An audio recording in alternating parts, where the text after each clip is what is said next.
it's Easter break. Team's going to take some time off. As 9 practices in the books. They're going to have a little team dinner Thursday night. They'll lift Friday. Okay. Saturday, Sunday, they'll be off.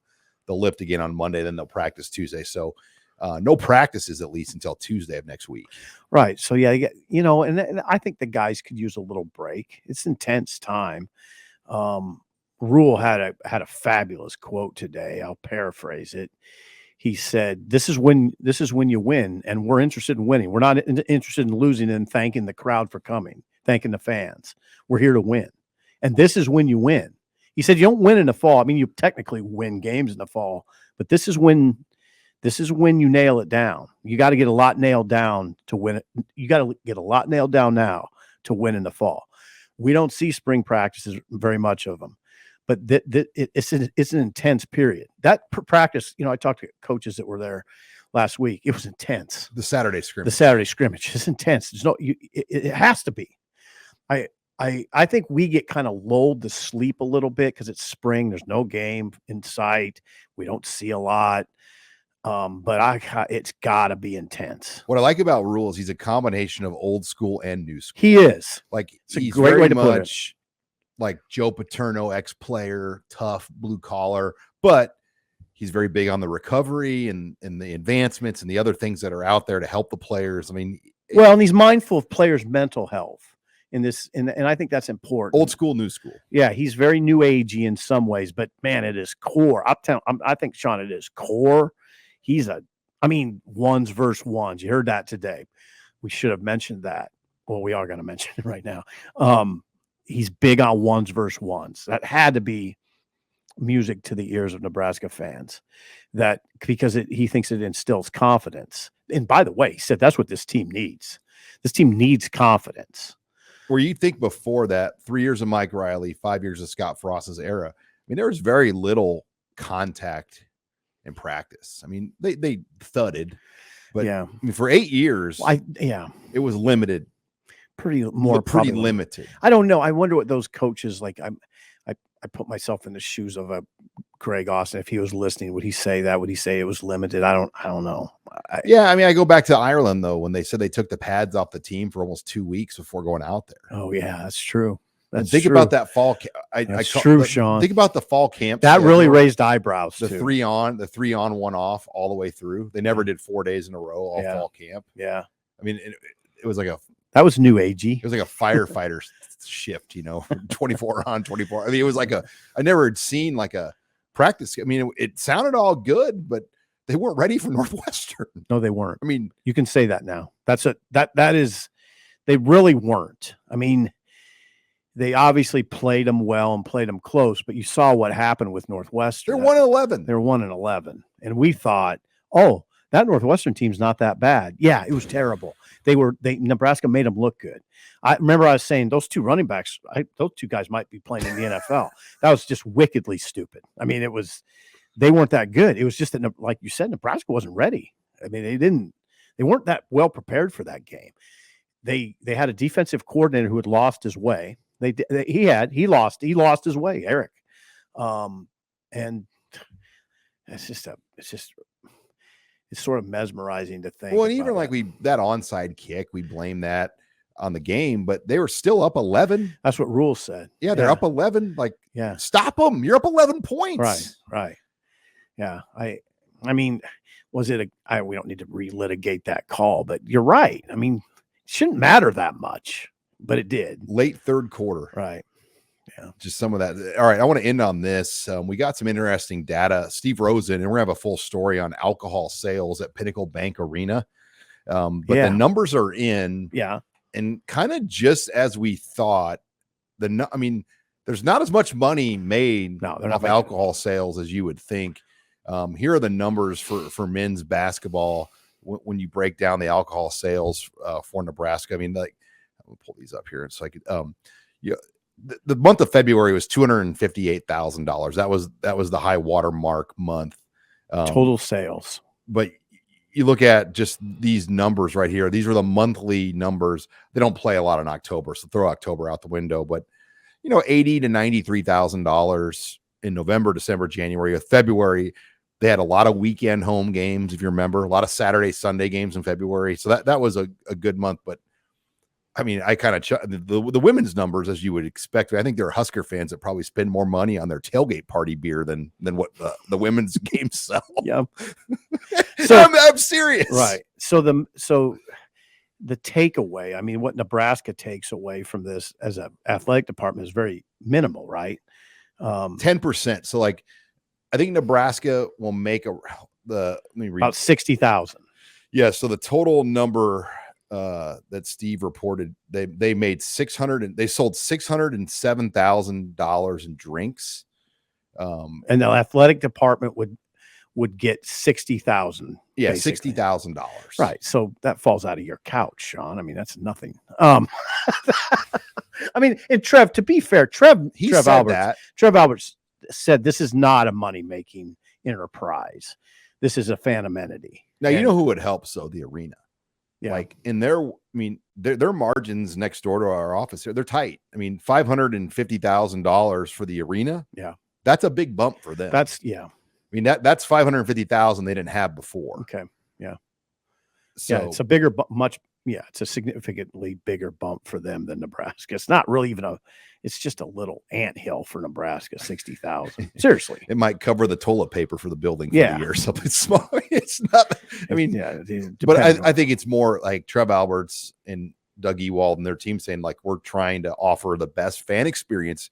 And the most important stat that Steve reported, and this will be in Saturday's story, there was not one incident that involved police. Is that right? With alcohol sales. Yeah. You never, Sean, think about all the years, the buildup to that alcohol sales at Nebraska sporting events and how often it was discussed on off-season radio shows. Topic every year, guys yelling about it. It's just really not that big a deal. It really isn't. I'm still of the belief, though, Memorial Stadium today is not set up for it. Okay, not set up for it. But they can do it, but like I sat in the south end zone. There's no bathrooms in the south end zone. Like you have to go all the way there. I sat in row 88 as a kid. Yeah. You know, and you go all the way down like ramps. Like it's still that way? Yes. Really? There's no concourse to the south. So you have to go all the way down to the ground level to use the restroom.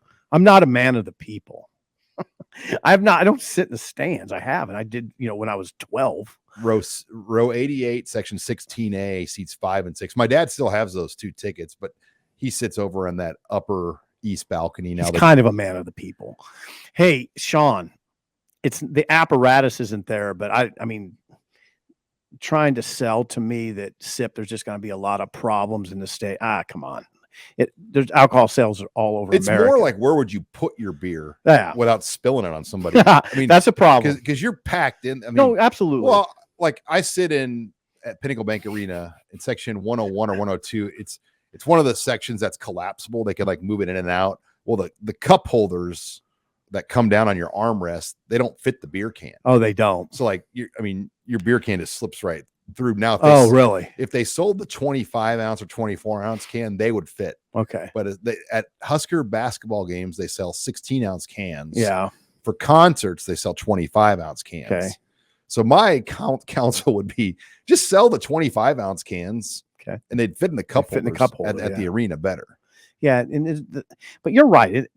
You make a pretty good point, Sean. At Memorial Stadium, it's so packed in.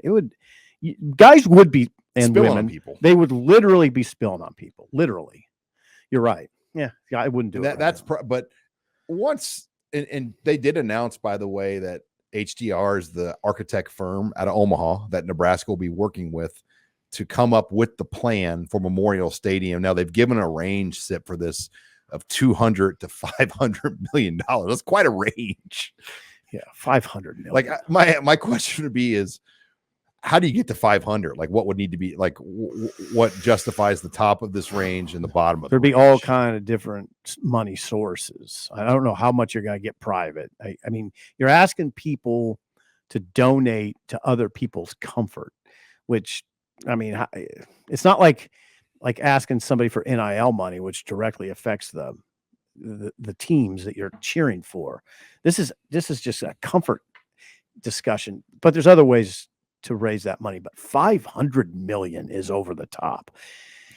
Listen, I mean, there's a part of me, just a part of me, that says just win games. Like, why are we worried about committing $500 million to a stadium right now? Winning takes care of a lot of problems. And now, on the other hand, this is the other hand. This is important. Trev, I like that Trev is very mindful of the fans. The fans are critical in this whole discussion at Nebraska. It's what still makes it unique. The fans, that full stadium. And so Trev's interested in taking care of them. And I do laud that. I laud that. But $500 million? It needs to just be build a new damn stadium. It needs to be updated. I mean, the South needs to be updated. Like, I suppose, yeah. It does. Like, you literally have to walk up like 98 rows by yourself. Hard to do. Like, I'd have a hard time. I mean, there's older people that might be the most exercise they do in a year to go up to their seat at the stadium. Right. Yeah, and that's taxing. You're right. I mean, I got it. I was a young kid doing it. It was a little easier, but I can't imagine. I mean, it's a lot of, so they just got to figure out what they want that to be. And then how long will people be displaced from their seats? Well, that's a whole nother discussion. Say Rule gets this place rolling pretty fast, and then they have to, then they're in the midst of this construction that they would have to maybe diminish capacity. And you're asking people not to come to the games. Maybe, I don't know how you're going to do it. Would that ever happen? This would never happen, but like some teams like Illinois, when they redid their state, or the Bears, when they redid Soldier Field, they played in Champaign. Okay. Yeah. Like the only where would you play viable option is Arrowhead. And the reason why you wouldn't do that is you're taking away dollars from the state of Nebraska. Right. It's one thing if there's another version of Memorial Stadium in the state of Nebraska. Yeah. And I got to be careful here not to sound alarmed. I don't know. I don't have any information that would suggest that Nebraska would, take the capacity down to 60,000. I'm not saying that would happen. I just don't know how you're going to do it. I do think people in some parts of the stadium we displaced for at least a year. When you say displaced, are you talking displaced to their living room? They won't have tickets in their seats. Like they won't be able to get in the stadium. And who knows what the plan? Maybe they'll shrink some student capacity. Who knows? I mean, I don't know, but that could get very controversial, especially if the program's rolling and people want to be in there watching Nebraska play Michigan, for instance. Well, think about 2011, where the program is at. There was a massive wait list for season tickets when Nebraska entered the Big Ten. Yeah, this doesn't seem like and that was 92,000 in the stadium. It doesn't seem like a pertinent discussion maybe right now because it's a little far off, but it'll get pertinent.